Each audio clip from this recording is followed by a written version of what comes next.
Let me pull us back up here. There we go. Yeah. Yeah. You're there.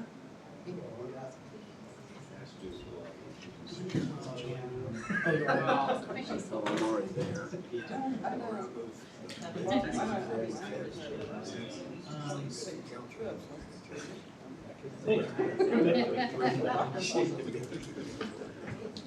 I was good before I got up to that.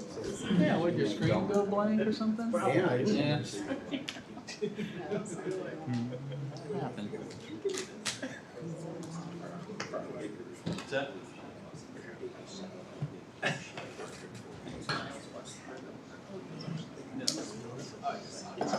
Yeah, I did too. I was just curious.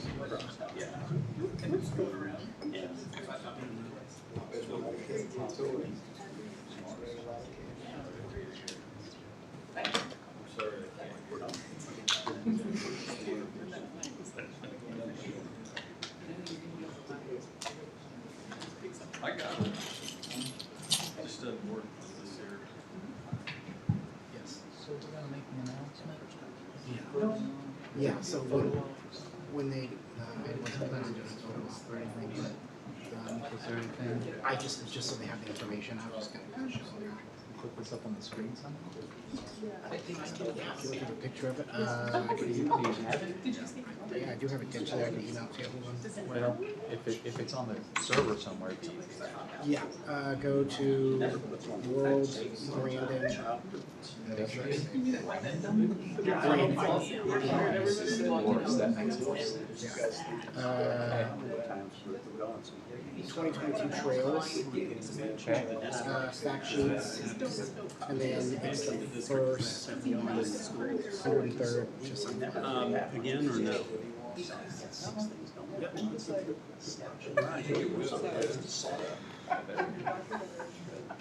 course, we're not doing that. Yeah, well, but I mean, that's in the future. Which one's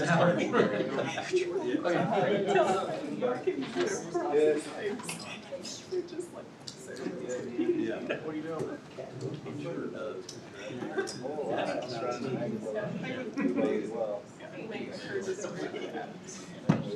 Is it? Thank you, Danny. Of course. It is 7 o'clock. Welcome to the DeSoto City Council meeting. Let's call our October 6th meeting to order and start with roll call, please. Murdoch, Here? Daniels, Here. Hunter Michael, Here. Lane, Here. Ritter, Here. all are present. Okay, I would invite you all to please rise and join me in the pledge of allegiance.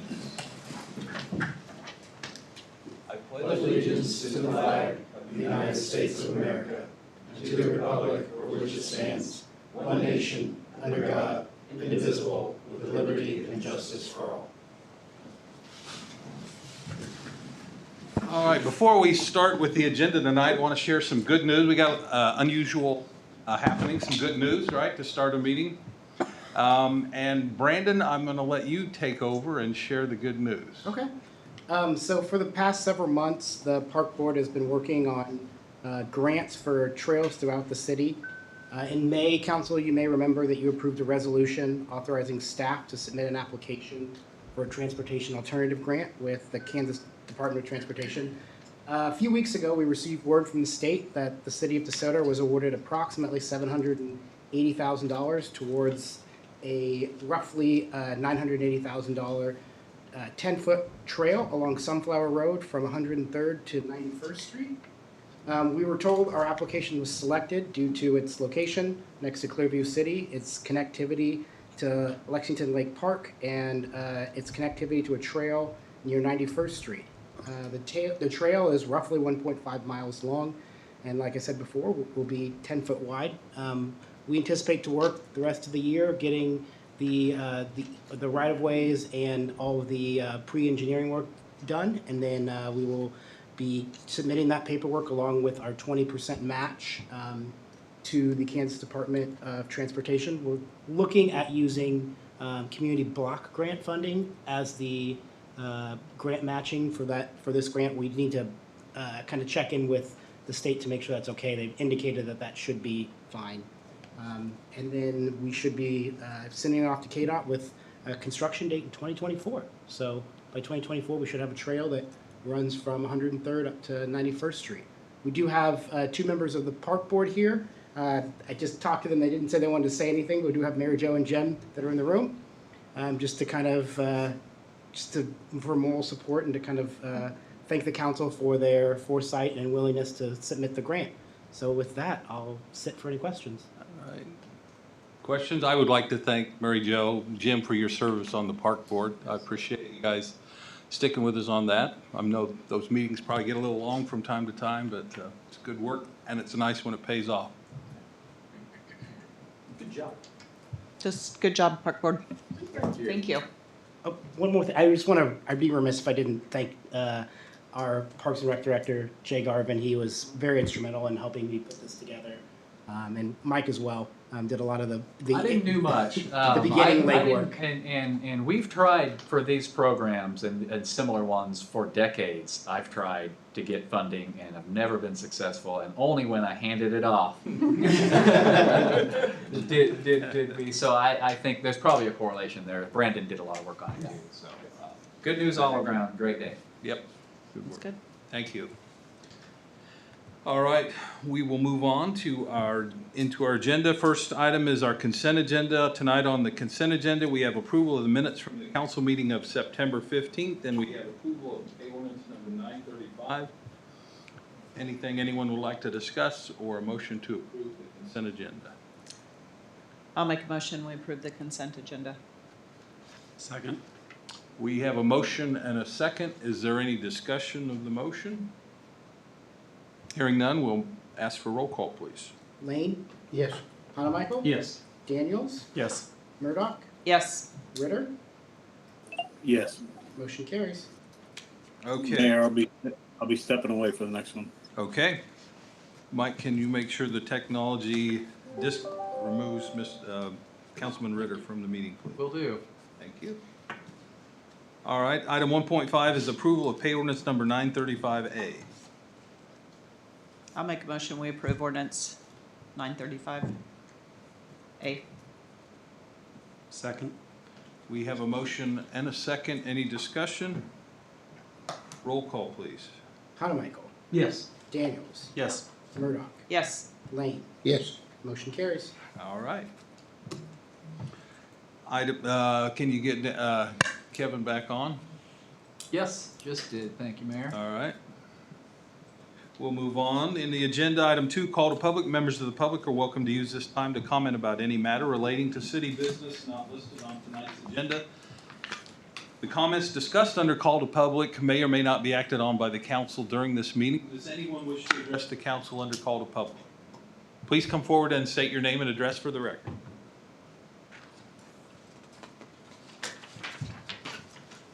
Marie Caldwell, 8412 Corliss Road.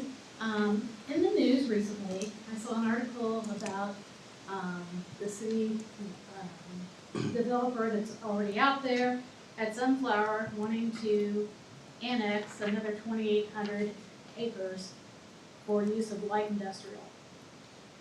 Now, I'm all about it annexing, don't get me wrong. If we don't take it, somebody will.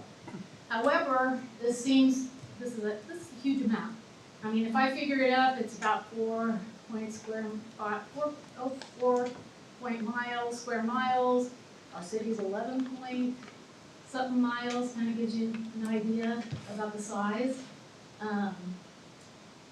I think that before we move to start doing more industrial than what we've got going on now, we should be very cautious, because right now we have no place for these people to live. So they're gonna buy houses elsewhere, they're gonna come here and maybe eat lunch here, and then they're gonna leave. And so in the interim, we need to prepare to have people like that here. So I just wanted to kind of put my 2 cents worth in for that. Thanks. Thank you for your comments. Anyone else under call to public? All right, hearing none, we'll move on to Item 3 is old business, which we have none, so we'll go to item 4A. Receive presentation on water and wastewater expansion projects. Mike, are you leading this off? Yes, council, I will, only by way of introductions. I do want to make some introduction of our consulting teams here, and I'll do that in just a second, and then I'll turn it over to them for the presentations. But council, as you will recall, in June, we issued task orders under our on-call engineering consultant system to GBA to help us analyze this sanitary sewer wastewater treatment plant and establish the needs and cost estimates and procurement methods to do a plant expansion there. Similarly, we engaged HDR Engineering to do a similar analysis on the water treatment plant. And we also asked HDR to advise us on ultimate sewer flow rates that might be generated by the southwest growth area, to include Sunflower property, but also other areas in the drainage basin. So they've been the last several months working hard on that, and we're now to a point where the consultants can come up and give you that presentation on the existing conditions and their expansion recommendations, and also some preliminary cost estimates. And then finally, just a general overview of alternative procurement methods that we will be employed. We've discussed, because of the time frame and the bidding environment today, we will recommend some sort of an alternative procurement that's other than our typical design, bid, build type of process. So I'll leave it there. I think first up will be the GBA team, and in the room tonight we have Charles McAllister. Raise your hand. Katie Hanley Stuckey and Gary Beck are in the room. And Gary, are you gonna lead off? Katie's gonna lead off. Okay.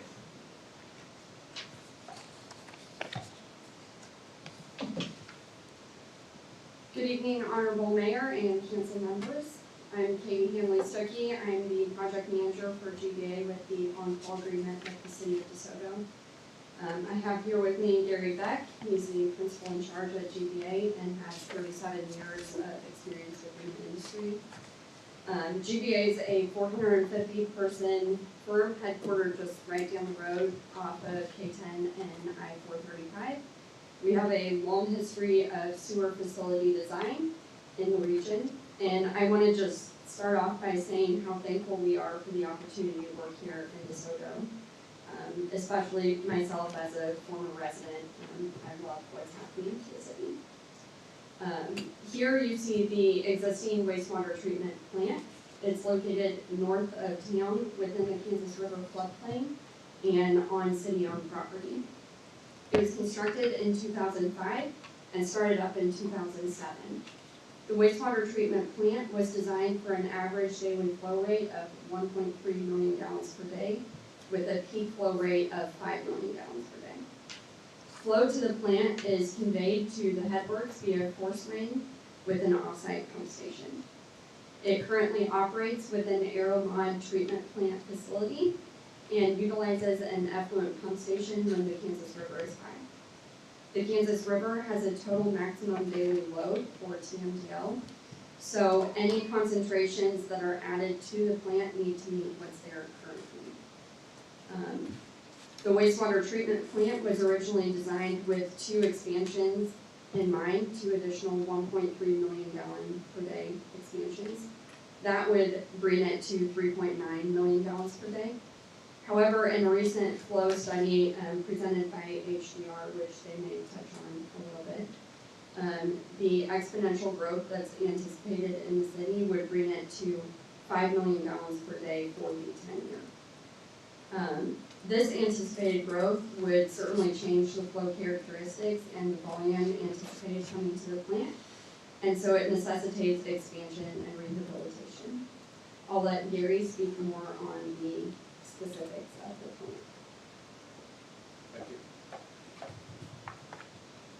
So I'm Gary Beck, I'm a principal at GBA, and I'm somewhat pinch hitting for our designer that's looking into the plant, but I'm working very closely with them on the project. GBA is the client rep for the wastewater system, basically. And one of our first tasks was to help guide the wastewater treatment plant expansion and provide early engineering services to get that going. So with the current development, very large development coming in, and the flows that we're anticipating that have been that were determined, we're gonna need a lot of flexibility for this plant. Because, we don't know exactly for sure when all this development's gonna come in and exactly what that development type is. We're also gonna have to look very hard at the discharge limits going into Kansas River. We've been working very hard with KTE to kind of figure out what they're requiring us to do and getting a feel for what those limits might be. And then also cost effective. We want to be penny wise on this as we move forward, make sure that we don't overbuild or underbuild, have some contingency for that, and to meet the demands as development comes in this kind of unique situation in the Kansas City metro. So with that, we worked with staff quite hard on coming up with what would be the best plant process type. I'm sorry, I was, okay. This I'm out, paying there you go. So the process selection was very important for this, we need something flexible, something to meet the design standards, something that's very comfortable for the operating staff. We don't want to totally shake up the world for the DeSoto O&M. And so we looked at the Aeromod system very hard, and it's a very good system, very reputable, and it already has a plan for expansion for 2 different upgrades. And we said, yeah, that makes a lot of sense to continue with that general philosophy. So we started looking at the Aeromod plant quite hard. The other thing that we realized that we needed to do was to do phasing. Kind of like, you gotta have a plan, so if this happens, what are we gonna do? If this happens, what are we gonna do? Because we're just not real sure yet, a lot of information's coming in, but the Aeromod makes sense as it could cover most of those bases, and down the road, if we get some different type of industrial waste coming in that we have to address, we'll do that. Anyways, that's all in our plan, so next slide, please. So this is basically when the city first started with the Aeromod plant in 2005. The green represents the first phase of that, and that's the existing plant. And the existing plant's built for 1.3 MGD, and then they plan for 2 more growth stages of 1.3 MGD based on demand. Well, right now the plant's only kind of half utilized. The city hasn't grown as much to demand the expansion. But that's going to change. And so we looked at, well, is 1.3 MGD enough for the next stage? And we figured, no, it's not quite enough. It needs to be about 2 MGD to handle the growth that we're anticipating in the early stages. We also then looked at the next stage. We said, well, that needs to be a 2 MGD also. So we're planning to upgrade the overall complex here to 5.3 MGD, which will cover the 10-year demand that we're projecting right now. So there's other things that we also looked at. We looked at the existing condition of the plant. And so general phasing plan is to do the first 2 MGD growth, the first phase, get that going as quick as possible to get ready for development. And then once that's done, we'll kind of shut down the existing plant and fix that one up to go for another long term, which is it's not a long putt to do that, but it is some significant cost, of course. And then as needed, we'll go to phase 2, which would be the additional 2 MGD increase. There's a lot of other buildings around the green one, which is basically the process unit for Aeromod, which will have to be either replaced or retrofitted for larger flows, and that's in our costs.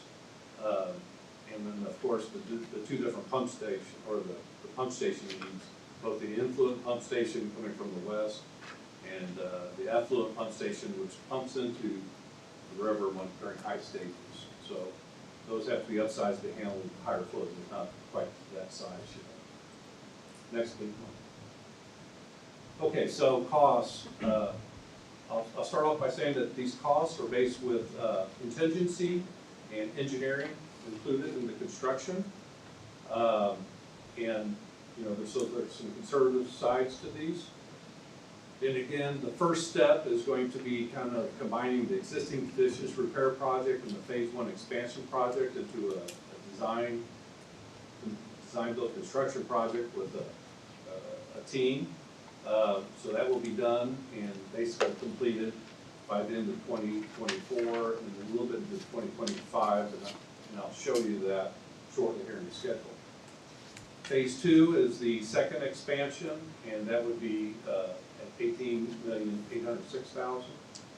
And then there's a phase two optional improvements. Well, why would we have optional improvements? Some things that we don't quite know yet are what's going to be required by the state for their loads. What can we put into the Kansas River? And right now we're doing a degradation study of the river for the state to help make that determination. We're expecting they're not going to change our load requirements initially for the plant. It's going to be similar to the current loads that they're required to meet for their discharge. But, you know, if something was to happen where those are lowered, we're going to need filtration, another tertiary process to clean up the flow even more, and that's what that optional 2 represents, pretty much. So, you can move to the next one, please. Okay, so the schedule shown here, and so bear with me, I know it's not easy to read. There's an interim pump station. It's at the very top, the first item. So what does that mean? Well, what we're trying to do is get the existing plant to be able to take flows from the immediate development that could happen as early in next year. And so there's a plant pump station that we're converting, making it so that we can handle more flow that we can tie into for the interim before we get the phase 1 completed, so that they can put an additional 0.7 MGD into that. So it's like doubling the plant's current flows. So that's kind of, again, a shortcut in that we just have to add in a couple of pumps, basically, to get that accomplished.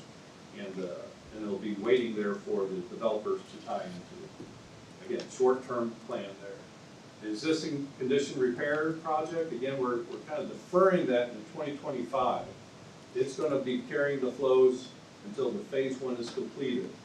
And then once that's completed, then we'll conduct those repairs. It'll probably go pretty quickly. There's not a lot of things, but we'll be able to shut down that train, empty it, put in some new piping that's needed, and then move on. And then in the current time, getting ready for the design build work, we're looking at determining the scope for the design build team, and also preparing an anti-degradation report for the Kansas River. So that way by the time we're ready to put this out to solicitation, we'll know what those loads are required, and we'll be able to inform the potential design build team, you know, what this plant's going to be all about, so make sure we get the right team on board. So when we get to design build, what does that mean? We're planning to do the progressive design build, and the reason why we're choosing that is it kind of helps the city control cost, in that when you get to either the 30% or 60%, there's going to be a guaranteed maximum price that's going to be submitted by the contractor and the design build team, and if we feel that's out of line, we'll put it out to bids. So, but the advantage of that is we could potentially save a lot of time to go march right into construction with the current design build team. So that's the idea behind progressive. The state is represented, their review time is represented in the blue. It's kind of short time, they get up to 90 days, but what they asked us was just kind of keep us involved at different stages and milestones of the project, so we don't get it right at the end and have to take a long time to review it. So we're counting on that to be a little bit shorter, but often. So then we'll move into, once we select the design build team, they get their design done, and we'll start construction and procurement of equipment and such for the project. We're anticipating that to get started in the middle of 2023 and carry through to the end of 2024. And at that time, once they get the system done, phase one, again, that's the first train of expansion. There'll be a startup and then approval, and then away we go. We have 3.3 MGD of available capacity in the system to get us all started within, 2 years, which should be adequate. So, again, once phase one's done in 2024, we'll move into fixing the existing treatment plant. Has a few things. We think that'll go pretty fast, and then we're going to be up to 3.3 pretty quickly. Future, that's that phase two work, which again, we're not quite sure exactly what the future holds. We got an idea. If development proceeds as we expect it to do, the city expands to, large numbers of development on how big the city could be eventually. But phase two, the plan would be either expansion, more Aeromod expansions, or maybe a treatment plant in another location to handle the different industrial types that came in and make sure we got that covered. So that's the plan for the wastewater treatment plant. Do we want to do questions at the end? Or? I think we can do questions for your part now. Okay. Yeah. Some may bleed over into what HDR is about to do. So Okay. Yeah. Sounds great. Questions from council? The only question I had when we started talking about this was exactly what you said at the very end.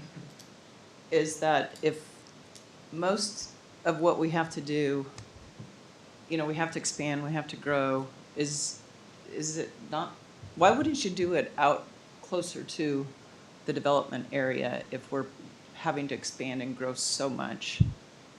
I guess that was my only thought as going through this whole thing, is another location. Why isn't another location would be a better choice? When we sited that plant out there, that was a big discussion. We talked about plants in different locations. Obviously, you want your sewer plant at the bottom of the hill, whatever hill you're talking about. and so it really was which hill that's kind of what the discussion we had back then. But the different location would come in if the property we own down there right now, if the footprint just isn't big enough to build the type of facility we need for the flows, then we'd be looking at maybe more land down there, but it's in the floodplain. So I think that's probably really the only reason. Otherwise, the flow has to get to the Kansas River somehow. So you got a pipe going down there anyway.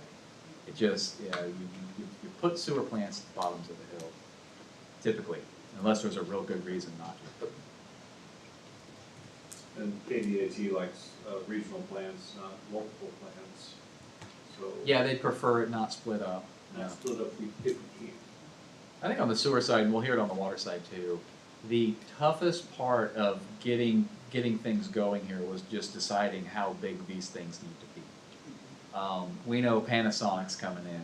They need 750,000 gallons of water and sewer a day. We know our own, what our existing use is, that's easy. But what's next? That's the hardest part. And a big part of what HDR did over the last several months was trying to kind of, determine within reasonable standards and standards that KDHE requires us to look at as to how much flow we need to anticipate. And just, it's almost, it's almost like you just expand as much as we can on this footprint within the physical constraints that we have and the financial constraints that we have. And just, if something comes, because tomorrow we could get a food production manufacturer out there that needs 4 MGD of sewer flow, and it's a high load and stuff.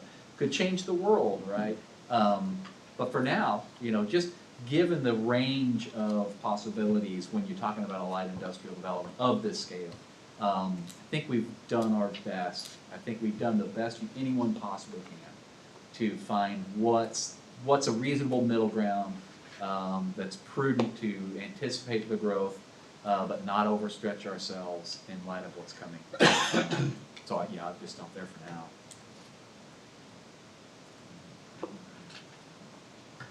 So, kind of like what Laura said, you hit on it right at the end, and Mike, kind of the point of if, some user were to come along, say, food processing or something that does create a high load issue that we're dealing with, we could look at some sort of pretreatment system, though, that would be closer to the user, that would maybe mitigate some of the,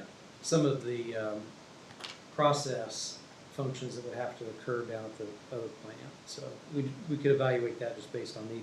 We're not land constrained, or to what extent do we become land constrained out at the existing plant?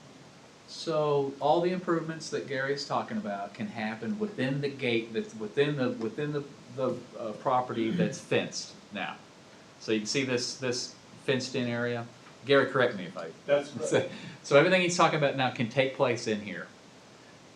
This is the city brush dump area. I don't know if you can see my pointer over on the left side. And then there's area in between the two. So there's substantial expansion possibilities within the confines of the property that we have now. And it's really not even a property, because we could buy more property. Trouble is, this is out of the floodplain. This, if you drive down there and look, this land's a little bit higher than everything else. Everything else around it is in the floodplain. So if we need to expand further than what's on the screen now, that's a problem. But I think there's a lot of. There's options to reclassify the floodplain. Sure, yeah. Which- Expensive. Well, anyway, Yeah. that could be something we could do.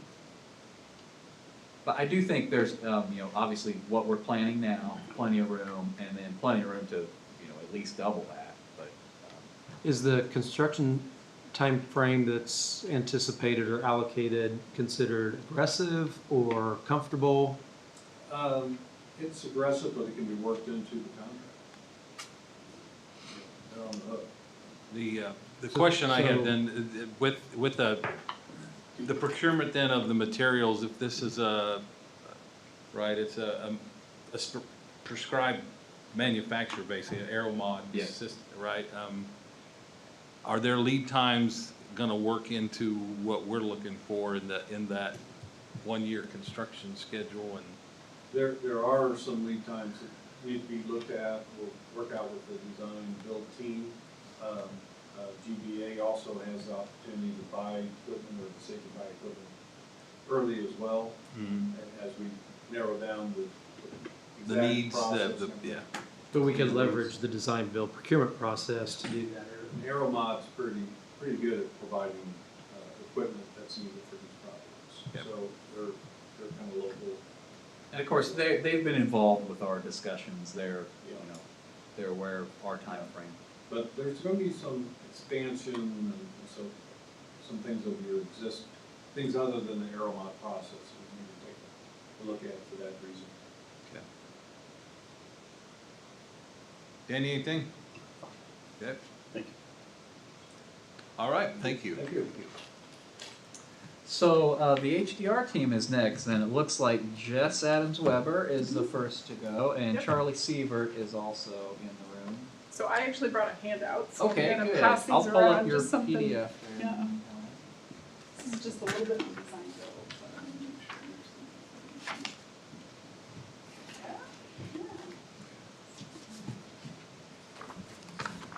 It's a little QR code there. Sure. Thank you. Thank you.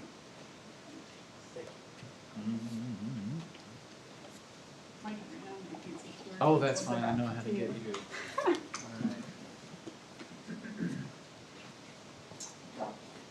Well, thank you, Mayor Walker, Council. I'm Jessica Adams Weber. I'm the Vice President with HDR, a member of our management team for the Missouri and Kansas area. Like Mike said, I'm joined with Charlie Sievert, who's the principal in charge for us on this effort. I want to take a step back briefly. I'm sure many of you are familiar with the term design build. I'm going to walk through really how our industry defines that, what it means, and how communities are really leveraging that method, especially lately in the market volatility we're seeing. Some of what Gary said I'm going to probably repeat, but I'm open to questions during, but obviously after I present as well. So on the first slide out, what I show is Design Build. This is the Design Build Institute of America, DBIA. And this map shows how proliferated design build is throughout the country now. Many states have gotten more comfortable with this method, and there's many reasons why they're using it. But the point I want to make on this slide is Kansas has really been out ahead of that. There is a lot of design build, or what I like to call collaborative delivery projects, happening in Kansas, and have been happening for a long time and for many reasons. On the next slide, just so you know that I'm not just some crazy person coming up here, my specialty with HDR is a part of our collaborative delivery method and making sure our clients understand. I often serve in the role as owner's representative, so I sit with the owners as they're going through the process of design build, whether that's procurement, negotiating the legal agreements with the design builder, and then throughout the construction and design of that. We also have served as designer on many types of delivery methods and collaborative delivery, but we've worked with the City of Salina, Unified Government, Kansas City, Kansas, and Wyandotte County, Hayes, JCW, Wichita. I say all that just so you know your community, your neighbors has been doing this delivery method with great success, and I think both of these projects are perfectly poised to leverage these methods to realize some of the drivers that you guys have that are pretty aggressive. So I just laid in front of you the Water Collaborative Delivery Association. This is a nonprofit association for engineers, vendors, constructors, and now inviting in municipalities that are using this method. And really the whole part of this is how to educate those that are using it for water projects. So unlike DBA, we specialize in water and wastewater. So making sure that we're thinking about how better to navigate the complexities of the A&E community and how we need to get these important infrastructure projects done. So on the next slide, I just wanted to, and Gary hit on this a little bit, but I wanted to talk a little bit about the differences between schedules on design build.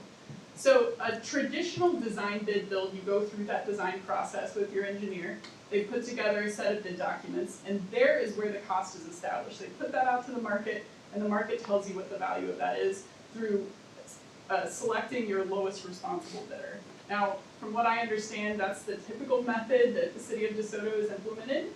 With these two projects, we have the opportunity to look at a little bit different way of delivering that. So with design build, what you actually do is you begin that design process, and then you bring the contractor on board. And what that can give you is that contractor has that knowledge, and I know many of you on the council and the mayor have experience with construction. That contractor knows exactly how it needs to get built. They know the problems they encounter in the field. They know the local subs that are capable of delivering this work. That knowledge is extremely vital to a successful project. And what the design build community has found is if you can get all the right voices around the table, we can effectively reach the goals of the project. It gives you that cost certainty. That cost is actually established earlier.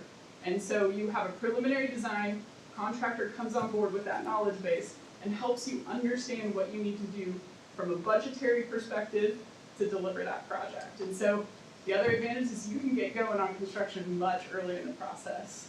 What's great for the City of DeSoto is the Kansas Department of Health and the Environment is very familiar with these delivery methods. We've had conversations with them specifically about our scope of work, what their review times would need to be, and so I think you guys are in very good standing to make sure that you get this project effectively delivered. Now, as if I haven't driven the point home enough, I'm going to throw an AGC graph up here. And so what this shows you is in the past 20 years, we have in the red line, that is the number of job of hiring that has been happening in the construction community. And then the blue line is the number of openings. Now, in this past year, it's the first time in 20 years where the openings have exceeded the hirings. And what that's implying is that construction firms would have hired twice as many workers that month as they were able to if they had enough qualified workers. So what does that mean for the City of DeSoto? That means contractors are facing labor shortages. And so if you are looking at putting these projects out in a design, bid, build manner, you run the risk that you may not have enough labor to construct the project. It also means they're going to price it for you at a very high amount to be able to build that project for you. So what design build offers you is you're inviting those contractors in early, they have that understanding, and most importantly, the long lead time equipment, but the labor of your local contractor community. They know how to package that project to make it appealing to those local subcontractors to come in effectively and efficiently, do the work that they are best at doing, and lead the project. They keep that critical path. They know what they can do to maintain that project schedule and keep that cost. So I just wanted to put that in there because we are all in a very untenable time right now, but there's ways in which we can navigate that. So I don't want to spend much time on this slide, but I know Gary spoke about using progressive design build method for this project. There are 3 standard collaborative delivery methods that any municipality can leverage. In the state of Kansas, you all are enabled to do any of these as long as you pass ordinances enabling your local community to do it. Construction manager at risk is what I like to call the dip your toe in design build. It's similar to design bid build, only in the fact that you have 2 contracts. 1 contract with your engineer and 1 contract with your construction manager at risk. They come to the table early and they're able to leverage all the items I mentioned before, bringing correct subs on board, they establish that cost certainty, and they make sure that they can get that long lead time equipment that we were just talking about ordered in time. With progressive design build and fixed price design build, that's 1 contract. You have a builder and an engineer that are 1 team. And so you typically would need someone to build your bridging documents. So you need a professional, and the state legislation requires you to hire an engineer to make sure they put together the procurement documents, and you can select that team appropriately. Now these methods, it depends so much on your scope, your drivers, your schedule, the cost that you need to reach, how much risk the city wants to own versus how much risk they want to push off into the design builder. You could look at a lot of different projects in a lot of different ways and come up with different delivery methods. So I just wanted to kind of lay that out to make sure that we understood how many delivery methods there are out there. Now, Gary mentioned before about guaranteed maximum price. That is the big sales point with design build. What you're doing in that early phase, that first phase of the project in preliminary design, is you're asking whether it's your CMAR contractor or your design build team to give you that guaranteed maximum price. And what that is they build the actual costs there on the left-hand side, that bar. They build in a contingency for the known unknowns, an allowance for the unknown unknowns, and then a fixed fee, so what they would charge you to deliver the project. The beauty about a GMP is as you move forward into the project, those overages, those go on the design builder. So you can protect yourself from that risk on how that GMP is built. And that savings, in the far right bar graph, if you write your contracts in a certain way, that can be a shared savings. That can be an incentive for the design builder to make sure that they're hitting the dates, no liquidated damages, and then the city may realize some funds from that and be able to add more scope to the project. All right, so now we've sort of set the stage of how we've evaluated this. I, similar to Gary, am a pinch hitter. I am not the designer on the water treatment plant. As you can tell, I'm very passionate about collaborative delivery, so our designer, Ryan Sapples, was not able to make it tonight. He's actually up in Omaha. So I'm going to give it a shot, and if you have questions on the sewer side, Charlie will be able to answer those as well. So for HDR scope on the water treatment plant, we performed a 1-day condition assessment where we brought in our technical disciplines. So we had architectural, electrical, mechanical, some process engineers, mechanical engineers. We walked the facility with the operations staff and analyzed anything from structural condition to how the chemical feed equipment is working to the integrity of the equipment that's operating. And then we evaluate the condition, the available capacity of that existing 4MG water treatment plant, and the reliability and any necessary redundancy for that equipment there. So we currently have a design capacity of 4MGD at that facility. However, as much as we try with the operations staff, which are doing a phenomenal job at that plant, it's aged.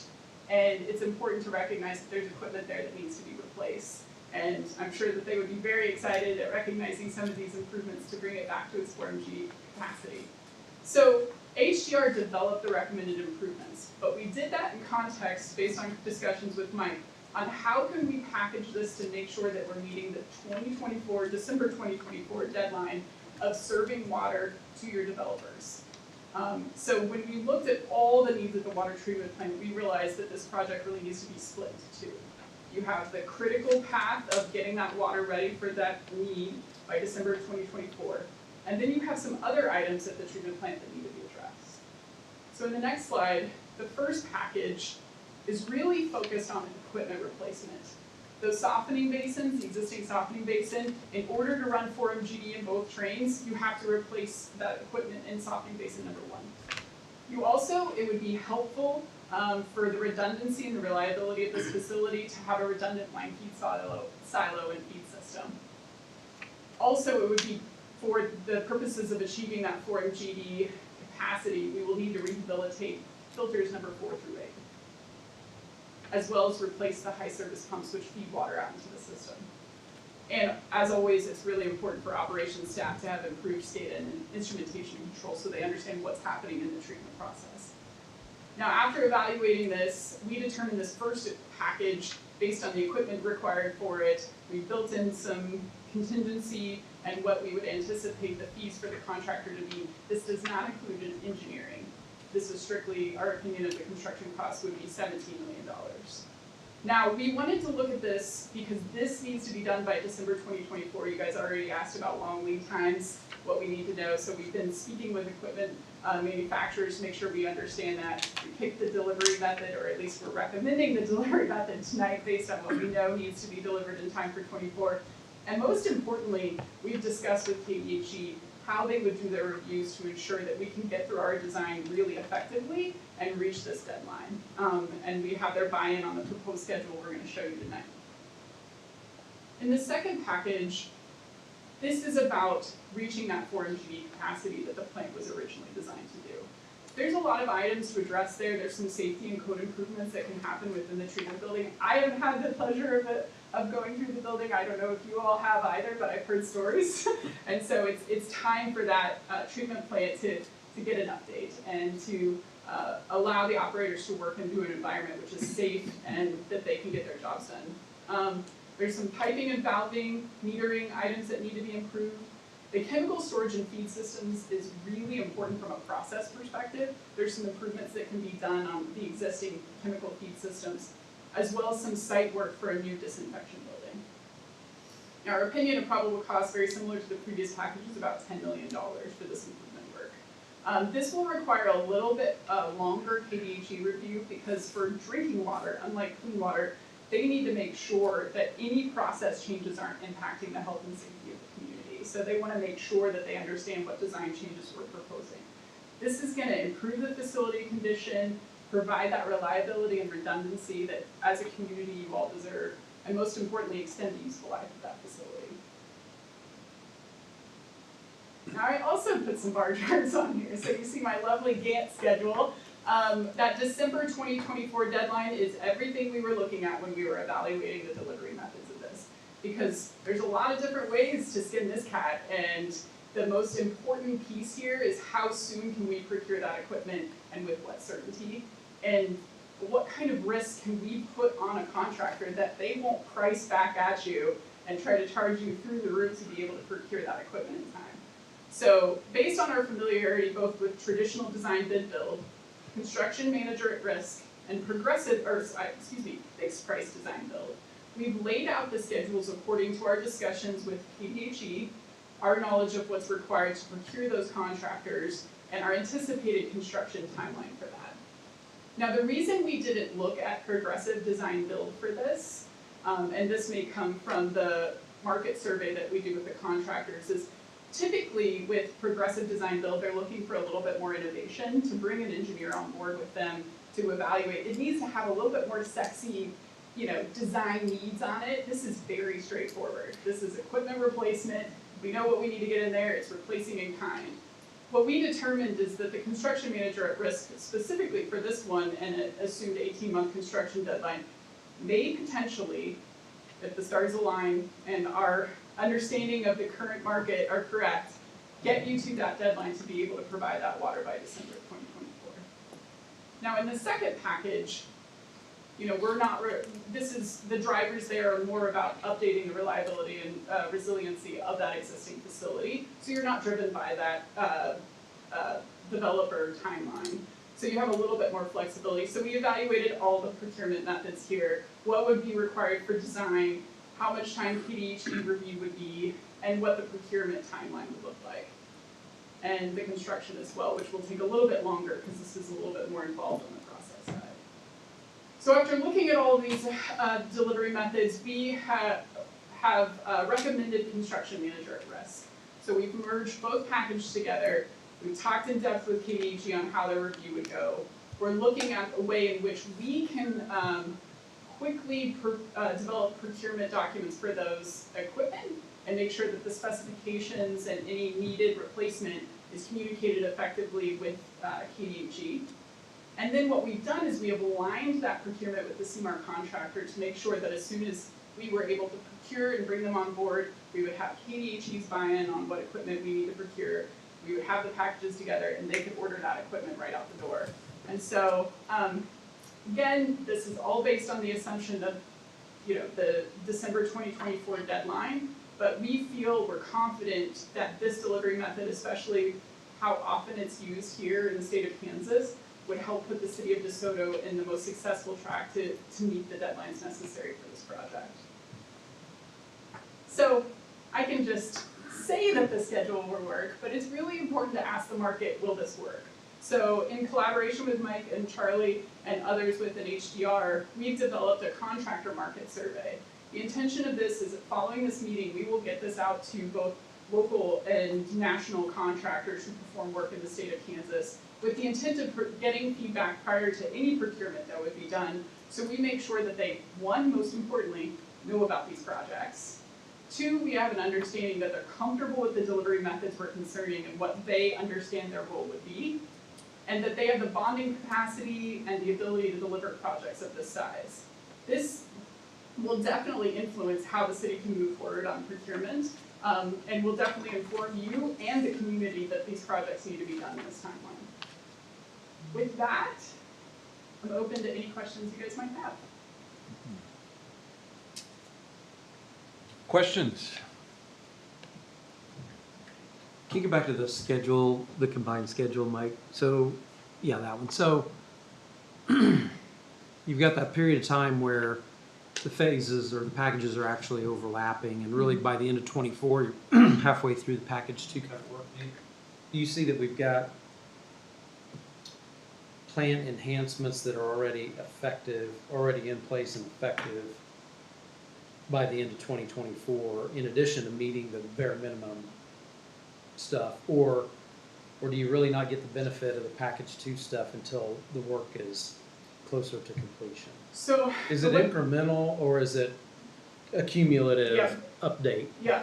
So the way I would answer that is there is an opportunity to have incremental benefits in this. I think that there are packages based on the equipment we see being replaced in package 2 that you'll be able to bring a system online, incrementally improve, and then move forward to the next piece.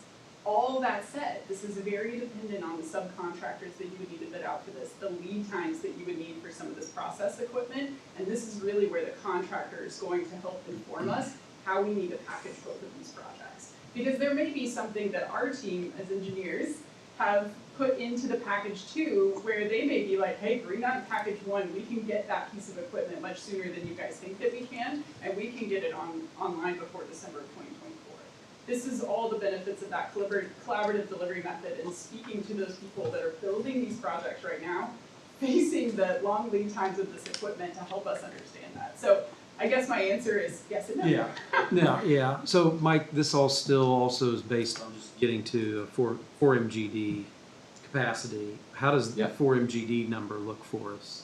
Well, it's like I said with the sewer flows, we're kind of splitting babies here. It's what we can, it's what's possible. Do now we know quickly. what we need to deliver by the end of 2024? How much capacity is consumed So by the nodes? Just with Panasonic. Our current peak day flow, let's say, Doug's in the room, is somewhere around 1.2 MGD. Panasonic needs 750,000. Oh, okay. So it puts us at about it's half. fine. Yeah. Okay. Yeah. So, but again, who knows what's the next one to land?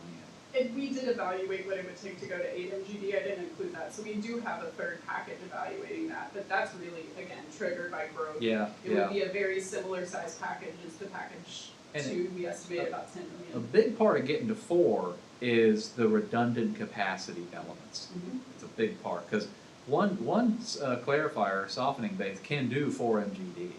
The filters that we have running now can do 4 MGD, but there's no redundancy, so that's a big part of it.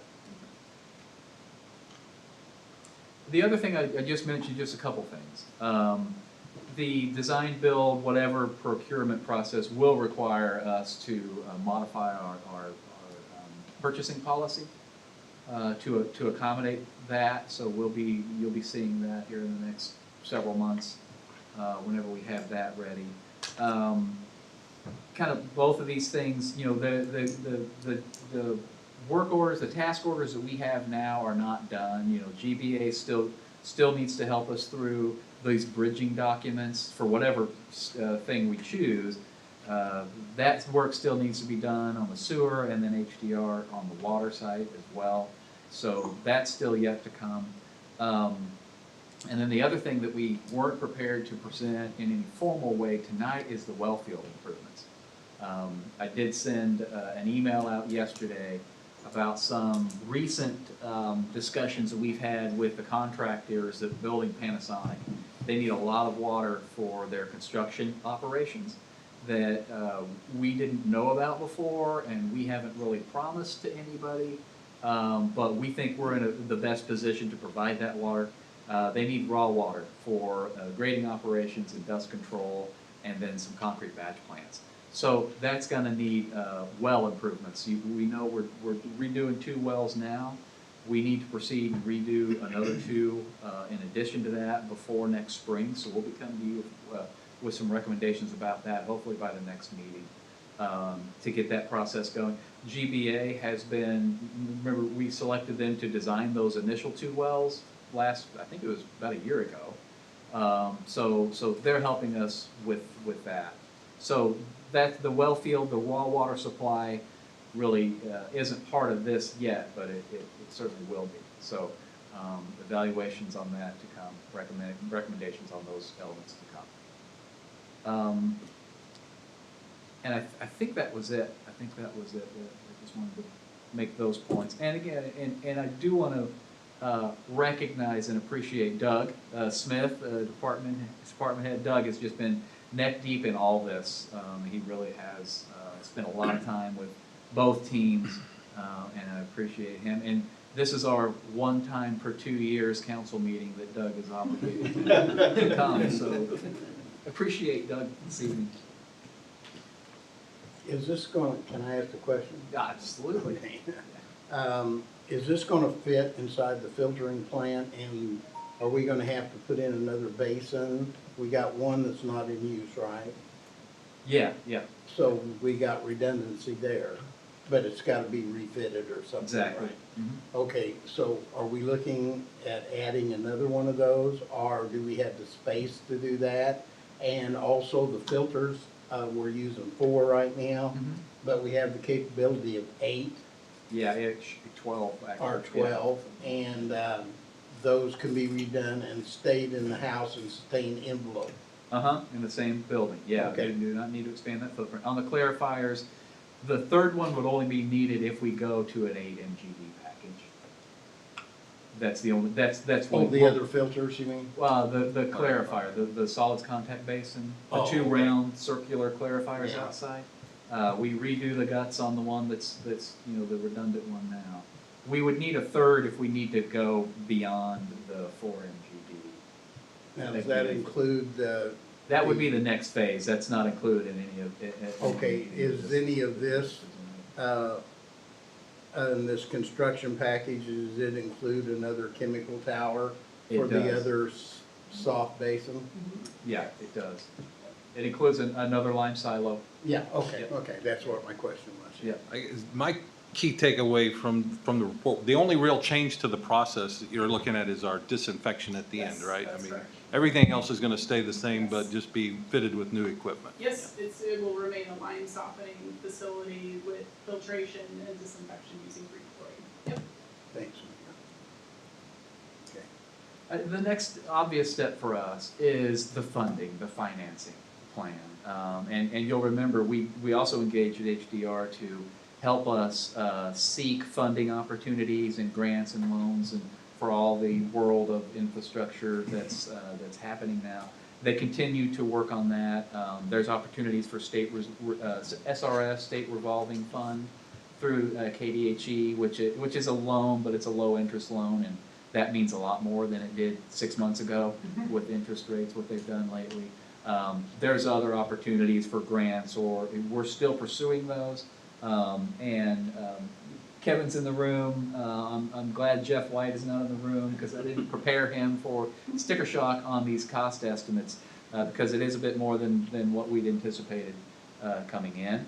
We know a portion of this is going to be funded on the back of of Panasonic's use, but then obviously there will be a gap there. So we need to. That's the next thing we need to tackle with our consultants is how to fund these improvements, and possibly when we get the design build team involved, there's some phasing, some other opportunities to help lessen the financial burden up front while we wait for the growth to come.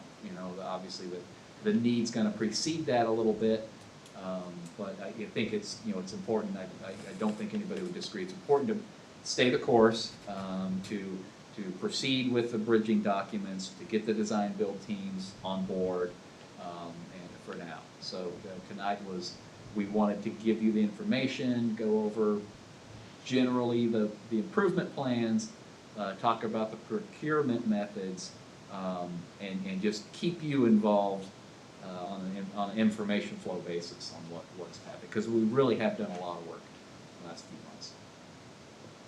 Okay. Anything else from council? Thank you very all much. Thank you, Charlie, for coming. Absolutely. Here for my charm. Yeah, that's right. You and Charles. Yes, sir. All right, we'll move on to our next agenda item. Consider voluntary annexation of 79.3 acres at 36520 West 103rd Street. All right, thank you, Mayor and Council. What you have before you is a voluntary annexation. It's the Asher property. It's on 103rd Street. It's right next to Clearview City. Applicant, or the owner, has signed all the appropriate affidavits and submittals. Be annexed. It's directly to the council. There's no permit. It's a form that they fill out. This is also in conjunction with a rezoning that is going to appear in the planning commission on the 25th of October. It will be, the proposed zoning is R3, so the first step is to get the property annexed into city limits. It will carry its existing county zoning, RUR. I have called county staff and asked if there's any issues with the property. They confirmed there were none. And at this point, I would recommend that the council annex this property into the city of DeSoto. With that, I will stand for any questions that you may have. All right, do we have any questions from council on the annexation request? Seeing none, are we ready to someone ready to make a motion? There should be ordinance numbers with these. Okay. Those. Yeah, I don't. Email those. This Aren't one's they on the- 2546. They're on it. Yeah, Yeah, they're it's in the on the agenda, packet. yeah. Okay. They're in the packet, yeah. Sorry about that. So I'll make a motion, we approve ordinance 2546 annexing land at 3620 West 103rd Street into the corporate boundaries of the city of DeSoto, Kansas. And I will second that. We have a motion and a second. Any discussion? Roll call, please. Hunter Yes. Lane, Yes. Daniels, Yes. Murdoch, Yes. Ritter.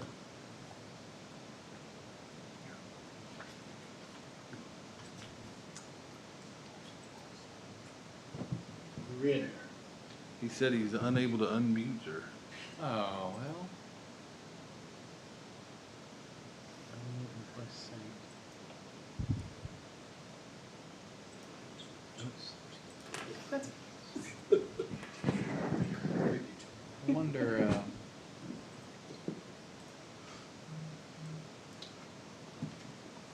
He can't vote by text message, can he?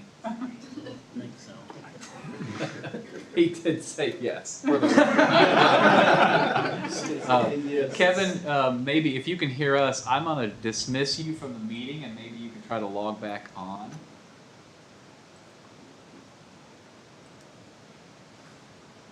Well, I tried. You can just call you. Yeah. Oh, yeah, he could, oh, well, maybe I'll just call.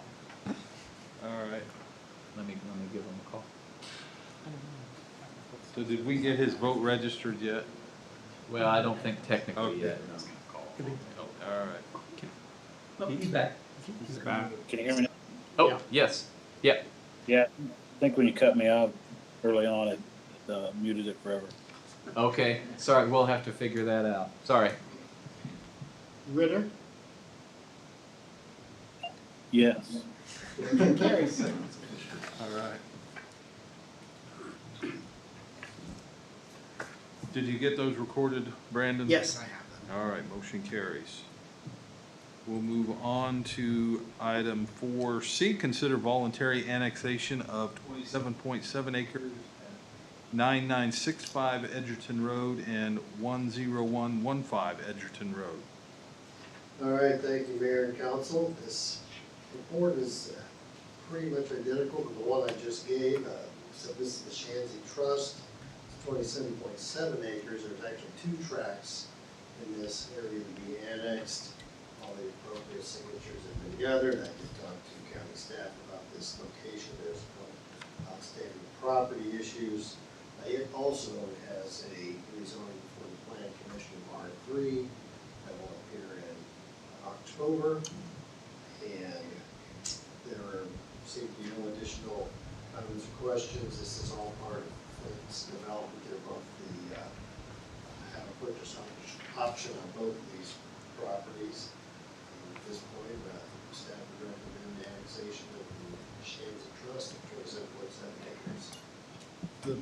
Questions from council? Mayor, the ordinance number is 2546. Okay. 47. 47, excuse me. I'll make a motion, we approve ordinance 2547, annexing land at 9965 Edgerton Road into the corporate boundaries of the city of DeSoto, Kansas. And I will second that. We have a motion and a second. Any discussion? Is both properties included in this? Yes. Roll call, please. Lane? Yes. Ritter? Yes. Carmichael? Yes. Daniels? Yes. Murdoch? Yes. Motion carries. Okay. Item D, consider First Amendment of DeSoto pre-development agreement with Sunflower Redevelopment LLC.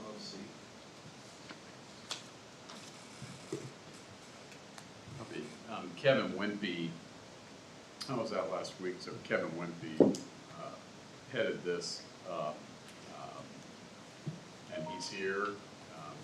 That's okay with you, Mayor. I think we'll just let him handle it.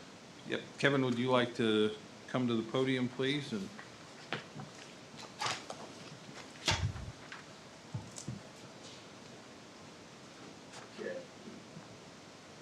Good evening, Mayor, Council, good to see you all again. Kevin Wimpy with Gilmore Gallup, City Bond Council. A couple items tonight relating to pre-development agreement existing with, between the city and Sunflower Redevelopment. Again, the brief history of what called the city entered this pre-development agreement, November of 2021 last year, in anticipation of annexing the property that's subject to the development agreement. The TIF district was formed by the city, and as you know, 2 TIF project plans were adopted earlier this year, predating the announcement of the Panasonic project on the side of Project Area 1. And so, just recalling the brief overview of the pre-development agreement describes some of the infrastructure details, financing details, as it relates to incentives and so forth on the subject property, really serving as a precursor to a master development agreement that's intended to be entered into between parties on a future date. And so sort of repeating that process now in anticipation of the request for annexing additional property. The Sunflower Redevelopment is requesting basically amending the pre-development agreement to apply its key terms to that subject property for an anticipated annexation that would come before you in future council. I'll stop there on the amendments to pre-development agreement, and happy to field any Okay. questions you might have. Questions for Kevin?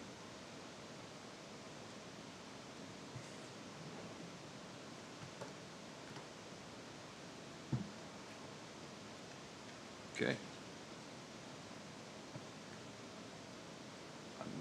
Ira, no questions, let's move on then. I move to authorize the mayor to execute and enter into the First Amendment of pre-development agreement between the city and Sunflower Redevelopment LLC in substantially the form presented on this date. I will second that. All right, we have a motion and a second. Any discussion? Roll call, please. Murdoch, Yes. Ritter, Yes. Daniels, Yes. Monaco, Yes. Lane, No. motion carries. Okay. Item E, consider assignment and assumption agreement with Sunflower Redevelopment LLC.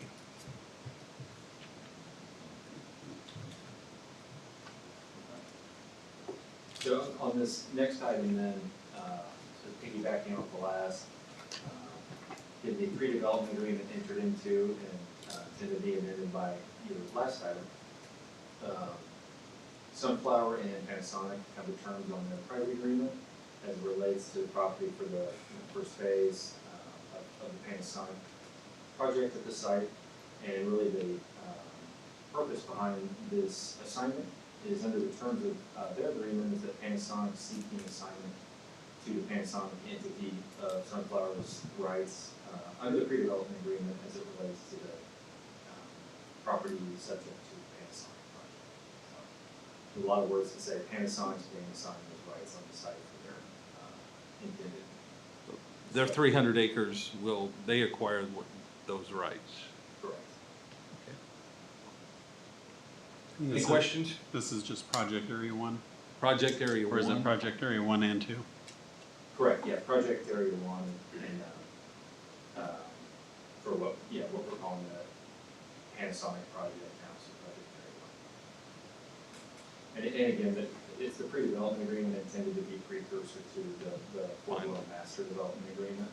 But pursuant to the property owner and Panasonic's agreement, one of the first steps in their sort of getting there is assignment of this pre-development agreement, and a portion of the development agreement applied to that site. Okay. Questions from council?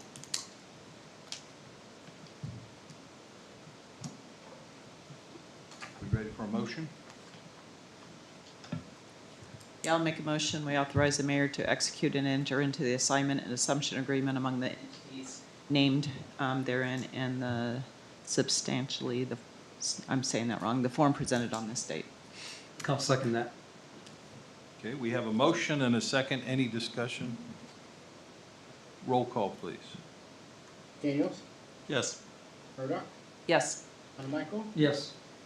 Lane, No. Ritter, Yes. motion carries.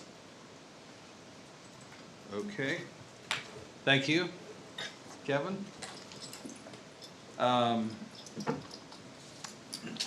Item 5, executive session. We don't have anything tonight for executive session, correct? So we will move on to item 6, advisory reports. City administrator. Really, nothing this evening other than just a reminder about the email that I did send about we're recruiting for a water plant operator currently for the reasons that I expressed before. The Panasonic site needs raw water supplied there, and that would make us very thin on the water plant operator schedule. So we are advertising to hire that position, and that was not a budgeted position, nothing we discussed before, but the intent is that position will be fully funded by charges for raw water for the site. So other than that, I'll stand for any questions you might have of me. All right, any questions for city administrator? All right. Seeing none, we'll move on to our city attorney. Yes, council, just wanted to bring to your attention, I did prepare Resolution 1086. This pertains to the storage facility off of Lexington Avenue. You recall, we did have a hearing and the owner's representative was here. That hearing was on July 21st, 2022. And at that point, the council did pass a resolution indicating that it agreed with Cameron, the building inspector's assessment that the property is unsafe and dangerous. So you passed ordinance 1081, which gave the property owner until September 1st to commence repairs and diligently pursue those repairs to the building. I have been in contact with, not the owner, I've never spoken personally with the owner. I've tried to, but he's been unresponsive. But you'll recall Dustin Baker for a time believed he had purchased it, but that fell through based on the owner increasing the price. The owner does now have a real estate agent, Tim Gates, who is trying to sell the property, but bottom line, there have been no repairs commenced on the property. September 1st has come and gone without any action. So the resolution you have before you simply directs staff to proceed with getting a bid for demolition, and we'll bring that back to you at a later council meeting once we're able to obtain those.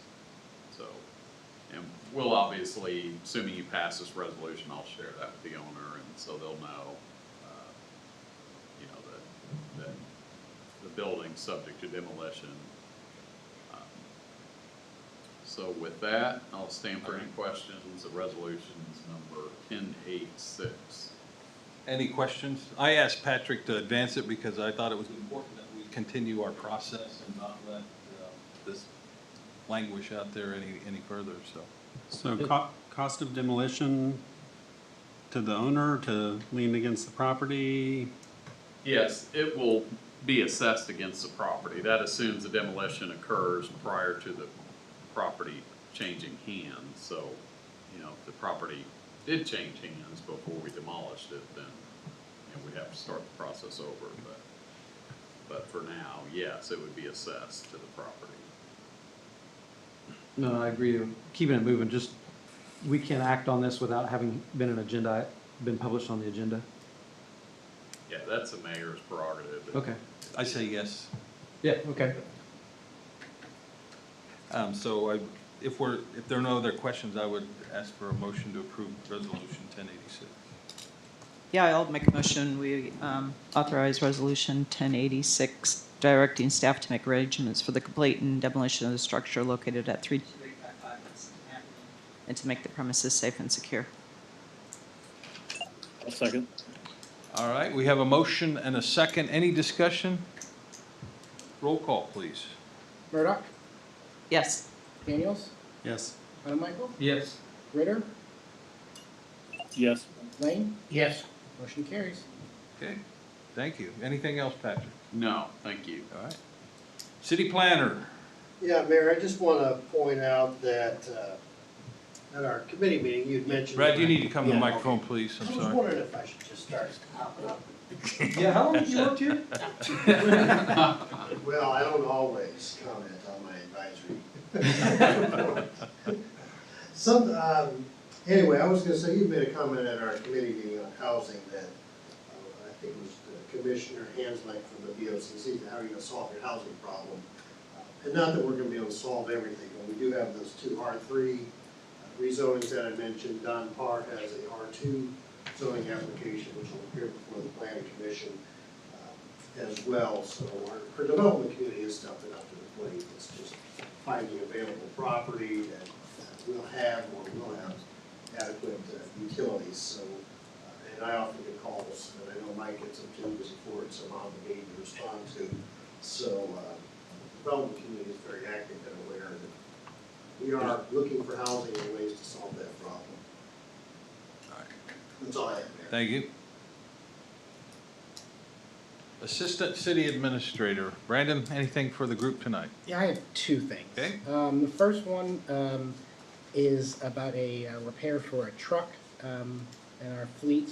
So late last Thursday, Ron let me know of a necessary and major repair for one of our trucks in the city fleet.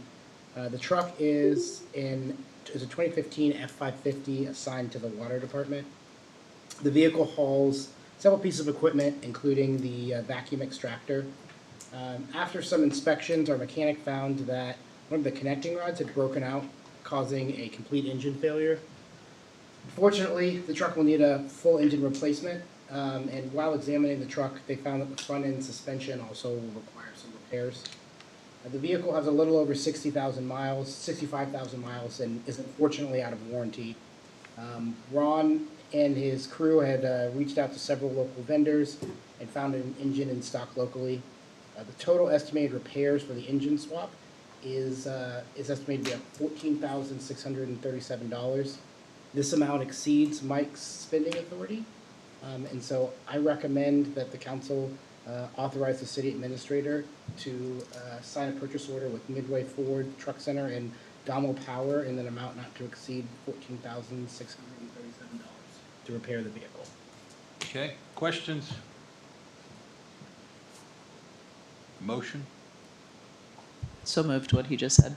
Okay. Second. We have a motion and a second. Any discussion? Transmission, okay?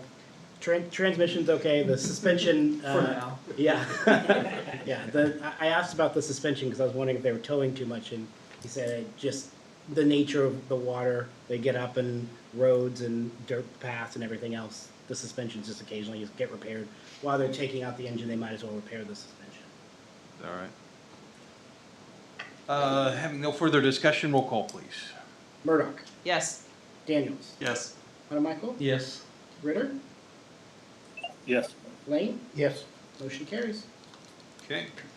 And the last thing on my list is you'll notice you came into City Hall today. We had an art piece sitting out outside. That is not the final place for that art piece. We didn't really have a chance to look at it and actually see it before we need to place it. It is going to go right where that stump is, right outside of City Hall, where they took down the tree. And so that's going to move hopefully next week. Martin is working on getting that stump ground, having a vendor come in and do that. And then as you're driving around, if you're at Kill Creek and 83rd, you'll notice there's a concrete pad that's been laid. So those, I think they look like deer, but they're called horses. Those will go in early next week as soon as the concrete has solidified. And so we will have an update, and we're going to work with the Arts Council on doing some kind of presentation of the arts in public places. Okay, thank you.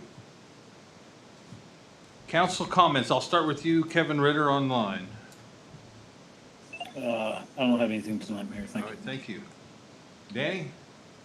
Just one thing, the road crew that's been working on Cedar Creek has been doing a very good job, and they appreciated it. I've got a few calls on that procedure down there for. The asphalt work there? Yeah, the asphalt, they asked if it was all gonna be done on both sides. And I said, well. Yeah, it's They- patching. I said, right now they're in the, repair mode. So I said, right now, it's doing what they can do. And that's it. And thank you, All right, Mayor. thank you. They did a beautiful job. They really did. All right. Rob? Nothing tonight. Lori? I have nothing tonight, Mayor. Kevin? I passed. All right. Gosh, I should think of something. We shouldn't all just, but I don't have anything, so. Big annual conferences this weekend. Well, you did your job earlier. Yeah. I'll make a Taking care of motion, the we check. adjourn. Second. All right, we have a motion to adjourn. All in favor, say aye. Aye. Opposed? All right, we're adjourned. Thank you. This conference is no longer being recorded. Yeah.